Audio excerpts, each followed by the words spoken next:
Hi friends, ఎలా ఉన్నారు? Welcome to Telugu Geeks. The best way to predict the future is to invent it. ఈ coat చదివిన ప్రతిసారి నాకు 90s నుంచి ఇప్పుడు దాకా జరిగిన మార్పులు గుర్తొస్తాయి. 90sలో ఒక వీధి మొత్తానికి ఒకటే ఫోన్ ఉండేది.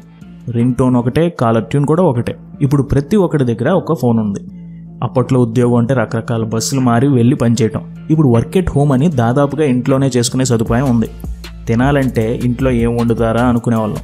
ఇప్పుడు తినాలంటే ఏ కొత్త రెస్టారెంట్ ట్రై చేద్దామా అని ఆలోచిస్తున్నాం. ఈ 20 ఏళ్ళలోనే ఇంత మార్పు ఉంది. కానీ రాబోయే 20 ఏళ్లలో ఇంకెలా ఉంటుంది, ఆ తర్వాత 20 ఏళ్ళలో ఇంకెలా ఉంటుంది? ఈరోజు మీరు చూడబోయే వీడియో ఒక 10 ఆశ్చర్యపరిచే ఆవిష్కరణలు, వీటి మీద జరుగుతున్న ప్రయత్నాలు ఎక్కడి దాకా వచ్చాయో తెలుసుకుందాం.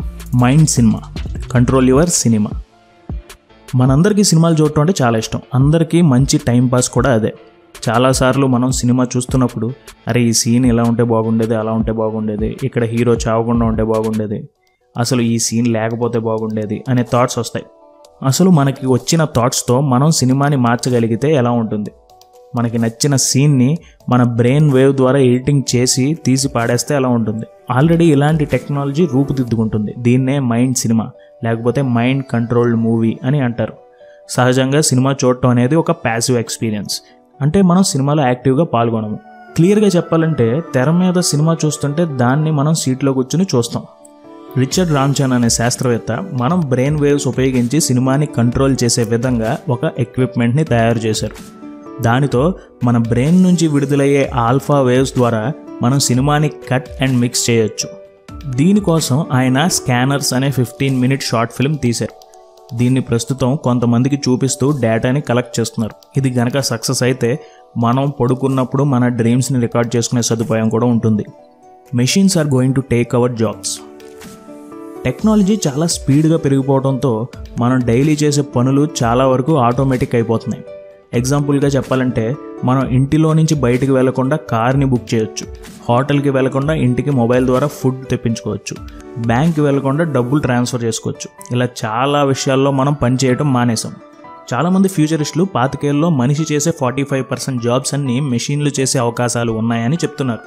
ఆక్స్ఫర్డ్ యూనివర్సిటీ వాళ్ళు దీనిపై రీసెర్చ్ చేసి కొన్ని డీటెయిల్స్ చెప్పారు. అవేంటో చూద్దాం. 2024కి ఆర్టిఫిషియల్ ఇంటెలిజెన్స్ మనుషుల కన్నా ఫాస్ట్గా లాంగ్వేజ్ని ట్రాన్స్లేట్ చేస్తుంది. 2026 కల్లా high school level essays artificial ఇంటెలిజెన్సే రాసేస్తాయి. 2028కి పాటలు కూడా రాస్తాయి. 2027కి పెద్ద పెద్ద లారీలు, ట్రక్కులు డ్రైవ్ చేసే అవకాశాలు ఆర్టిఫిషియల్ ఇంటెలిజెన్స్కి ఉంది. కానీ ఎలాన్ మస్క్ లాంటి టెక్ ఎంటర్‌ప్రెన్యూర్ల వల్ల ఈ అవకాశాలు ముందే జరిగేలా ఉన్నాయి. 2031 కల్లా ఆర్టిఫిషియల్ ఇంటెలిజెన్స్ ద్వారా పెద్ద పెద్ద రిటైల్ షాప్స్ నడుస్తాయి. 2049 కల్లా artificial intelligence New York Times best selling books రాస్తాయి. 2053 కల్లా డాక్టర్స్ని పక్కన పెట్టి అవే సర్జరీలు చేసే అవకాశాలు ఉన్నాయి అని శాస్త్రవేత్తలు చెప్తున్నారు. ఇదంతా చూస్తే వచ్చే 45 ఏళ్లలో ఈ ఆర్టిఫిషియల్ ఇంటెలిజెన్స్ మన ఉద్యోగాలన్నీ లాగేసుకునేలా ఉన్నాయి. Elon Musk releases plans for colonising Mars. ఇంతకుముందే 10 లక్షల మందిని మార్స్లోకి ఏదోలా తీసుకువెళ్తా అని చెప్పిన ఎలాన్ మస్క్ ఇప్పుడు ఏకంగా మనుషుల్ని మార్స్ మీదకి ఎలా తీసుకువెళ్ళాలి అని ఒక సైంటిఫిక్ పేపర్ని రిలీజ్ చేశాడు. దాని పేరు making humans a multi planetary species. దాని ప్రకారం మనుషుల్ని మార్స్ మీదకి తీసుకువెళ్ళడానికి ఎటువంటి టెక్నాలజీ కావాలి, మార్స్ మీద సిటీ కట్టాలంటే ఎటువంటి ప్లాన్ ఉండాలి అనే విషయాల మీద డీటెయిల్డ్ ప్లానింగ్ ఇచ్చాడు. ఏమైనా ఆపద వచ్చి ప్రపంచం నాశనం అయిపోయే పరిస్థితి ఏమైనా వస్తే మనం మార్స్కి వెళ్ళడానికి ప్లాన్ చేసుకోవడం మంచిది అనేది ఎలాన్ మస్క్ అభిప్రాయం. వేరే ప్లానెట్స్తో కంపేర్ చేస్తే మన మనుషులు వెళ్ళి స్థిరపడటానికి మార్స్ ఒకటే కొంచెం అనువుగా ఉండే ప్రాంతం. ఎందుకంటే మార్స్ అట్మాస్ఫియర్ మన ఎర్త్కి కొంచెం సిమిలర్గా ఉంటుంది. అంతేకాకుండా మార్స్ మీద మనకు కావాల్సిన కొన్ని వనరులు కూడా ఉన్నాయి. మరియు ఒక రోజుకి 24.5 గంటలు ఉంటుంది. కానీ మార్స్ మీదకి వెళ్ళాలంటే ఒక మనిషికి $10 బిలియన్ ఖర్చు అవుతుందని ఎలాన్ మస్క్ అంటున్నారు. దాన్ని ఎలాగైనా $2 లక్షల తగ్గించాలని ఎలాన్ మస్క్ ట్రై చేస్తున్నారు. పోనీ $2 లక్షల తగ్గించినా మనకు దాదాపుగా ₹1 కోటి పైన అవుతుంది. ఎవడు వెళ్తాడండి? 3D food printing. మనం ఆల్రెడీ 3D ప్రింటింగ్ గురించి చాలా విని ఉంటాం. మనం 3D ప్రింటింగ్ యూజ్ చేసి ఇంట్లోనే షర్ట్స్ ప్రింట్ చేయొచ్చు, ఏమైనా ప్లాస్టిక్ ఐటమ్స్ని ప్రింట్ చేసుకోవచ్చు, మన శరీర అవయవాలను కూడా ప్రింట్ చేసుకునే టెక్నాలజీ కూడా వచ్చేసింది. చైనాలో ఆల్రెడీ ఇళ్ళని 3D ప్రింటింగ్లో చేసేస్తున్నారు. ఇప్పుడు ఇదే 3D ప్రింటింగ్ ఫ్యూచర్లో మనం తినే ఆహారాన్ని కూడా చేయొచ్చని కొంతమంది శాస్త్రవేత్తలు చెప్తున్నారు. వీళ్ళ ప్రకారం మనం ఫ్యూచర్లో కూరగాయలు కొట్టుకు వెళ్లాల్సిన అవసరం లేదు. ఇంటర్నెట్ నుంచే మనకు కావాల్సిన క్యాలరీస్ ఫుడ్ని సెలెక్ట్ చేసి కూరగాయలని 3D ప్రింటర్లో వేస్తే మనకు కావాల్సిన వంటకాలు మన ముందు రెడీగా ఉంటాయి. వినడానికి వెరైటీగా ఉంది కదా. ఫ్యూచర్లో మనం ఇంట్లో కూర్చునే cream stone ice creams, KFC chicken, Paradise biryani ఇంట్లోనే 3D ప్రింటింగ్ చేసుకుని తినేవచ్చు. ఇదంతా ఫ్రీ అనే అనుకోకండి. వారి మెనూకి మనం సబ్స్క్రిప్షన్ ఫీ పే చేయాల్సి ఉంటుంది. Will robot replace our children? ఇప్పుడే అనుకున్నాం మన ఉద్యోగాలన్నీ రాబోట్స్ లాగేసుకుంటున్నాయని. ఇప్పుడు ఏకంగా పిల్లల్ని రీప్లేస్ చేస్తాయని అంటున్నాం. ఏంటనుకుంటున్నారా? కొంచెం నేను చెప్పేది వినండి. ఇప్పటికే ప్రపంచం అంతా రాబోట్స్ ఉన్నాయి. పెద్ద పెద్ద మ్యానుఫ్యాక్చరింగ్ ప్లాంట్స్లో రాబోట్స్ పనిచేస్తున్నాయి. త్వరలో డ్రైవర్లెస్ కార్స్ కూడా వచ్చే అవకాశాలు ఉన్నాయి. మనలో చాలామంది డ్రోన్స్ని కెమెరాగా వాడుతున్నారు. అంతెందుకు, మన జేబులో ఉన్న సెల్ ఫోన్ కూడా రాబోట్ లాంటిదే. ఇండియా లాంటి దేశాన్ని పక్కన పెట్టి ప్రపంచం మొత్తం ట్రెండ్ చూస్తే ఏజింగ్ పాపులేషన్ ఎక్కువ అవుతుంది. ఇటు యూరోప్ మొత్తం, ఏషియాలో జపాన్, సౌత్ కొరియా, చైనా మరియు నార్త్ అమెరికాలో ఎక్కువగా ఉంది. ప్రస్తుతం ఉన్న జనాభాలో ఫెర్టిలిటీ రేట్స్ కూడా తగ్గిపోవడంతో ఫ్యూచర్లో చాలా ప్రాబ్లం వచ్చే అవకాశాలు ఉన్నాయి. ఇప్పుడు ఉన్న జనాలు ముసలి వాళ్ళు అయిపోతే వాళ్ళని చూసుకోవడానికి వారికి పిల్లలు ఉండరు. ఇలాంటి చోట్ల రోబోట్ వారికి పిల్లల్లా సహాయం చేస్తుంది. దీనికోసం ఆల్రెడీ జర్మనీలో శాస్త్రవేత్తలు కేర్ రోబోట్ అనే సర్వీస్ రోబోట్ని తయారు చేశారు. ఇది కథలు చెప్తుంది, మ్యూజిక్ వాయిస్తుంది, ఇంట్లో ఏమైనా ఎమర్జెన్సీ ఉంటే ఫోన్ కాల్స్ కూడా చేస్తుంది. జపాన్ వారు కూడా రోబేర్ అనే ఎలుగుబంటి పోలిన రోబోట్ని తయారు చేశారు.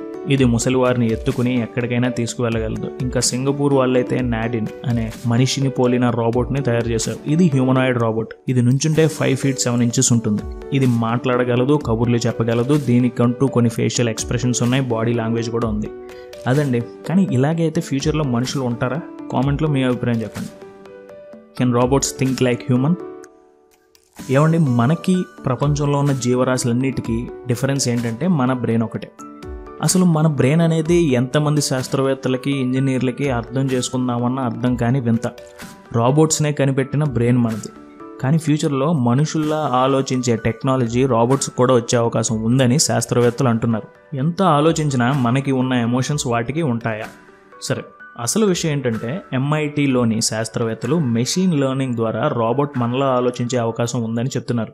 దీనికోసం మన బ్రెయిన్లో ఉండే న్యూరల్ నెట్వర్క్స్ని కాపీ చేసి వాటితో న్యూరల్ నెట్వర్క్ ప్రోగ్రామింగ్ని తయారు చేసి మన మనిషి ఎలా ఆలోచిస్తాడో అలా రాబోట్లు కూడా ఆలోచించేలా ట్రైనింగ్ ఇచ్చే అవకాశం ఉంది. ఇది మన శంకర్ రోబోలా ఉంది కదా. Kids born today will never get to drive a car. మనం ఆల్రెడీ రాబోట్ల గురించి డిస్కస్ చేస్తున్నాం. డ్రైవర్లెస్ కార్ ఫ్యూచర్లో వచ్చే అవకాశం ఉందని ఇందాడే అనుకున్నాం. ఫోర్డ్ కంపెనీ వాళ్ళు అయితే వచ్చే 5 ఏళ్లలో ఈ డ్రైవర్లెస్ కార్ని మాస్ ప్రొడక్షన్ చేసే ఆలోచనలో ఉన్నారు. డ్రైవర్లెస్ కార్ ఫ్యూచర్లో రావడం వల్ల ఒక సైంటిస్ట్ ఏమంటున్నాడంటే ఈరోజు పుట్టే పిల్లోడు ఇంకా ఫ్యూచర్లో డ్రైవింగ్ చేసే అవకాశమే లేదని చెప్తున్నాడు. డ్రైవర్లెస్ కార్లు రావడం వల్ల ఇప్పుడు ఉన్న కార్ల కంటే 2 కార్లు రోడ్ల మీదకి వచ్చే అవకాశం ఉంది. అసలు ఫ్యూచర్లో ఎవరు కార్లు కొనుక్కోరు. కార్ అనేది ఒక సర్వీస్ అయిపోతుందని శాస్త్రవేత్తలు చెప్తున్నారు. అయినా మనం ఇప్పుడే చూస్తున్నాంగా, ఉబర్, ఓలా వచ్చిన తర్వాత చాలామంది ఇదే ట్రెండ్ ఫాలో అవుతున్నారు. సో ఇందులో ఎంతో కొంత నిజం ఉంది. Can you live for ever? మనందరికీ చావు అనేది లేదు అనే ఫెసిలిటీ ఉంటే బాగుంటుంది కదా అని అనుకుంటాం. అయినా చనిపోవాలని ఎవరికి మాత్రం ఉంటుంది. ఇప్పుడు మనం మాట్లాడుకునేది క్రయోనిక్స్ అనే టెక్నాలజీ గురించి. క్రయోనిక్స్ ప్రకారం మన మానవ శరీరాన్ని చాలా చల్లనైన టెంపరేచర్లో ప్రిజర్వ్ చేసి మళ్ళీ వాళ్ళకి ఫ్యూచర్లో ట్రీట్మెంట్ వస్తే వాళ్ళని మళ్ళీ బ్రతికించి వాళ్ళకి ట్రీట్మెంట్ ఇచ్చి వాళ్ళ లైఫ్ని పెంచే ప్రక్రియ. సింపుల్గా చెప్పాలంటే ఇప్పుడు ఎవరికి నయం కానీ జబ్బు వస్తే వాళ్ళని ఒక ఐస్ బాక్స్లో ప్రిజర్వ్ చేస్తారు. మళ్ళీ వాళ్ళకి ట్రీట్మెంట్ ఎప్పుడైతే వస్తుందో వాళ్ళని మళ్ళీ లేపి వాళ్ళని ట్రీట్ చేస్తారు. మీకు దీని మీద సెపరేట్ వీడియో కావాలంటే కింద కామెంట్ చేయండి. సో ఇంతకీ క్రయోనిక్స్ ఉంది అని ఏమైనా ఆలోచన వస్తే క్రయోనిక్స్ అనేది ఆల్రెడీ ఉంది. చాలామంది వాళ్ళ బాడీలని, బ్రెయిన్స్ని భద్రపరుచుకుంటున్నారు.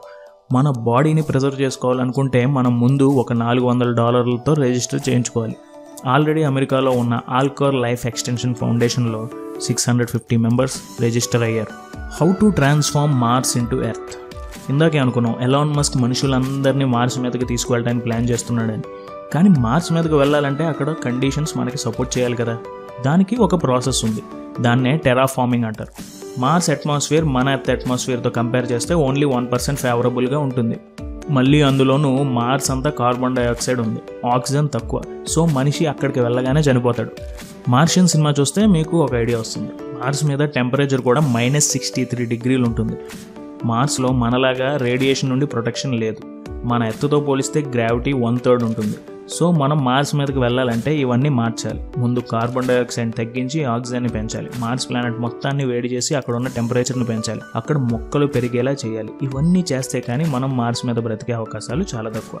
సో టెరాఫార్మింగ్ అనే ప్రాసెస్ ద్వారా మనం మార్స్ మీద బ్రతికే కండిషన్ని క్రియేట్ చేసుకోవచ్చు. మరి దీనికి ఎంత ఖర్చు అవుతుందో చూడాలి. Wifi with infrared light. ఒక 15 ఏళ్ల క్రితం వైర్లు లేకపోతే ఇంటర్నెట్ని కనెక్ట్ చేసుకోవడం కష్టమయ్యేది. ఇప్పుడు వైఫై అనేది చాలా కామన్ అయిపోయింది. మన ఫోన్ల నుంచి ఫ్రిడ్జ్ల వరకు అన్నిటిలోనూ వైఫై ఉంది. నెదర్లాండ్స్లోని ఐండ్హోవెన్ యూనివర్సిటీ ఆఫ్ టెక్నాలజీలో శాస్త్రవేత్తలు ఒక ఎక్స్పెరిమెంటల్ వైర్లెస్ నెట్వర్క్ని కనుగొన్నారు. ఇది డేటాని ఇన్ఫ్రారెడ్ లైట్ల ద్వారా పంపుతుంది. మనం ప్రస్తుతం వాడే వైఫై రేడియో వేవ్స్ ద్వారా డేటాని ట్రాన్స్మిట్ చేస్తుంది. ఈ ఇన్ఫ్రారెడ్ వైఫై ద్వారా మనం సెకండ్కి 42.8 జీబీని ట్రాన్స్ఫర్ చేయొచ్చు. ఆల్రెడీ ఎల్ఈడి లైట్లు యూస్ చేసి డేటా ట్రాన్స్మిట్ చేసే టెక్నాలజీ ఒకటి మొదలైంది. దాన్నే లైఫై అంటారు. ఈ లైఫై ద్వారా సెకండ్కి 8 జీబీని ట్రాన్స్ఫర్ చేయొచ్చు. అయినా మనకి ఇంకా లైఫై రాలేదు. ఇప్పుడే ఇన్ఫ్రారెడ్ వైఫై గురించి ఆలోచించడం మొదలుపెట్టాం.